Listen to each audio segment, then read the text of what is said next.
আজকের রেসিপি হচ্ছে চিংড়ি মাছের বিরিয়ানি। তার জন্য আমি 500 গ্রাম চাল নিয়ে নিয়েছি, আতপ চাল গোবিন্দভোগের। এবার চালটাকে আমি ধুয়ে জল ঝরিয়ে রেখে দেবো। চালটাকে আমি ধুয়ে নিচ্ছি, এখন ধোয়া আমার হয়ে গেছে। এবার তার জন্য আমি 500 গ্রাম চিংড়ি নিয়েছি, গলদা চিংড়ি 500 গ্রাম নিয়েছি।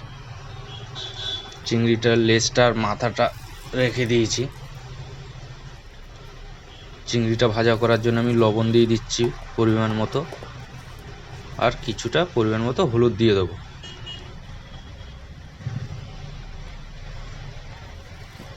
এবার চিংড়ি মাছটাকে ভালো করে মিক্সড করে নেবো হলুদ আর লবণ সমেত।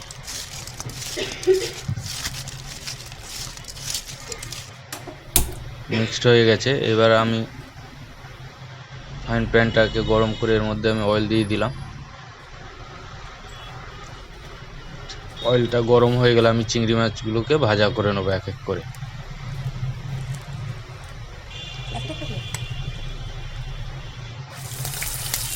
আমি এক এক করে চিংড়ি মাছটাকে ভাজা করে নিচ্ছি। আমি কিন্তু অয়েলটা বেশি দিইনি, কারণ এখানে অয়েলের পরিমাণ খুবই কম লাগে, সেই কারণে আমি অয়েলটা খুবই কম দিয়েছি। কারণ এই ভাজা তেলের যেটুকু থাকবে ওটা আমি দিয়ে দেবো, ওই কারণে অল্প তেলেই করছি।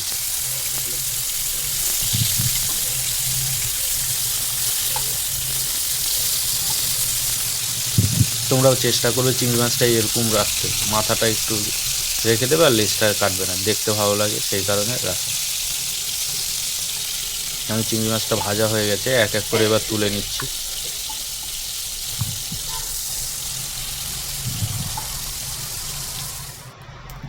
দেখো হয়ে গেল ভাজা, সুন্দর কালার।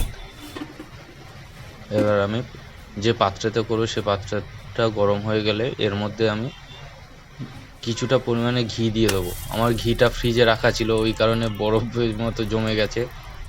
এটা কিন্তু ডালডা না, হ্যাঁ, এটা ঘি, পিওর ঘি, দেশি বাড়িতে বানানো সেই ঘি।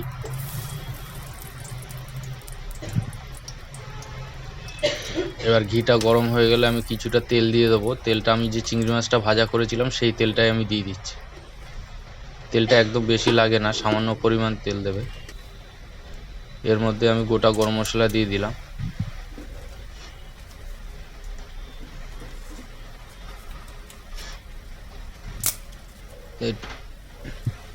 গরম মশলাটা ভাজা ভাজা হয়ে গেলে আমি ওর মধ্যে দুটো তেজপাতাকে মিডিল দিয়ে চিড়ে দিয়ে দিলাম। তেজপাতাটা হয়ে গেছে। এবার আমি পেঁয়াজ বাটা, রসুন বাটা দিয়ে দেবো, কিন্তু পেঁয়াজ আর রসুনটা কিন্তু মিক্সড করবে না, পুরো হাফ বাটা যেমন সেরকমভাবে দেবে। আদাটাও দিয়ে দিলাম, আদা বাটা দিয়ে ভালো করে মিক্স করে ফ্রাই করে নেব।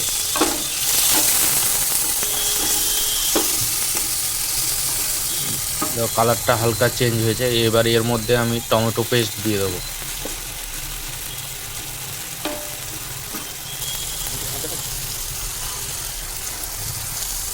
টমেটো পেস্ট আমি দিয়ে দিলাম, দিয়ে এবার ভালো করে আবার ফ্রাই করে নেব।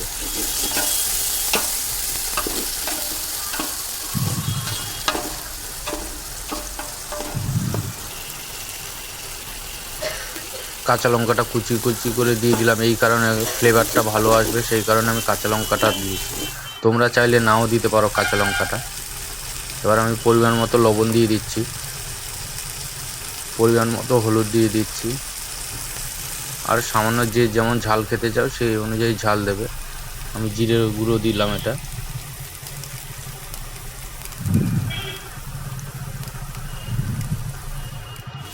লঙ্কাটা কিন্তু যে যেমন খাবে সেই পরিমাণেই দেবে। আমার লঙ্কাটা কম খায়, সেই জন্য কম দিয়েছি। এবার হালকা জল দিয়ে ভালো করে মিক্সড করে নেবে।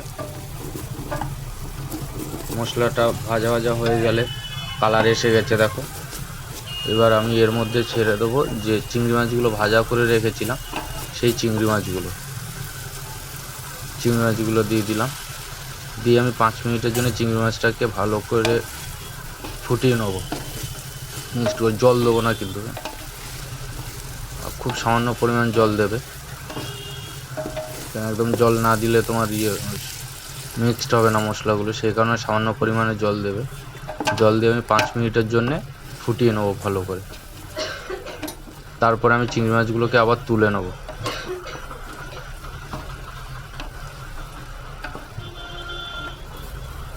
দেখো মিক্সড হয়ে গেছে চিংড়ি মাছের সাথে মশলাগুলো। এবার আমি 5 মিনিটের জন্য ঢাকা দিয়ে দেবো। 5 মিনিট হয়ে গেছে। দেখো এবার চিংড়ি মাছটা হয়ে গেছে। এবার আমি এর মধ্যে থেকে এক এক করে চিংড়ি মাছগুলো সব তুলে নেব। চিংড়ি মাছগুলো রাখা যাবে না, মশলাগুলো থাকবে। চিংড়ি মাছগুলোকে আমি তুলে নেবো। কালারটা দেখেছো কত সুন্দর কালারটা লাগছে দেখতে, ইচ্ছা করছে এখনই খেয়ে নিই।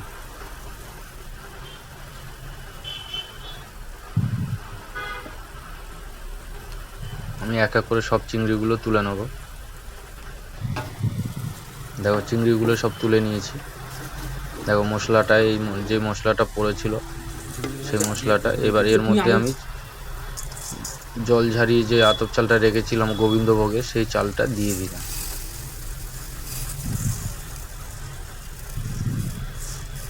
চালটা কিন্তু ধুয়ে অবশ্যই জল ঝারিয়ে রাখবে তোমরা। এবার মশলার সাথে আমি চালটাকে ভালো করে মিক্সড করে দেবো।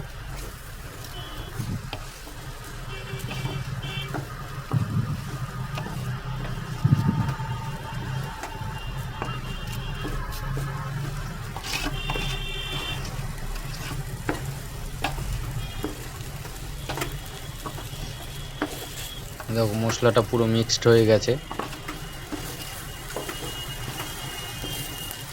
আমি এবার এর মধ্যে কিছুটা কাজু বাদাম দিয়ে দেবো। এবার আমি পরিমাণ মতো জল দিয়ে দেবো, কারণ আমার চাল হচ্ছে 500 গ্রাম, সেই কারণে আমি 1 লিটার জল দেবো। দিয়ে ভালো করে মিক্সড করে নেবো। চাল জল একসাথে মিক্সড হয়ে গেল। এবার আমি 25 থেকে 30 মিনিট জন্য ওভেনের উপর রেখে ঢাকা দিয়ে রাখবো। দেখো আমার হাফ হয়ে গেছে। চালটা দেখতেই পাচ্ছ, কালারটা কত সুন্দর এসছে।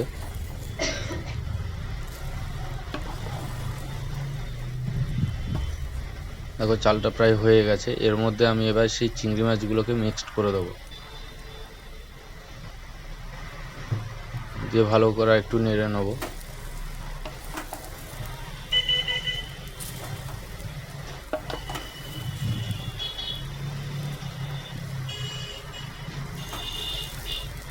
দেখো সুন্দর করে আমি মিক্সড করে নিয়েছি চালের সাথে। আমার আজকের রেসিপি হয়ে গেছে চিংড়ি মাছের বিরিয়ানি। তোমরা বাড়িতে ট্রাই করবে, খেতে খুবই সুন্দর লাগে, শর্ট টাইমের জন্যে, আর একদম রিচ হয় না খাবারটা।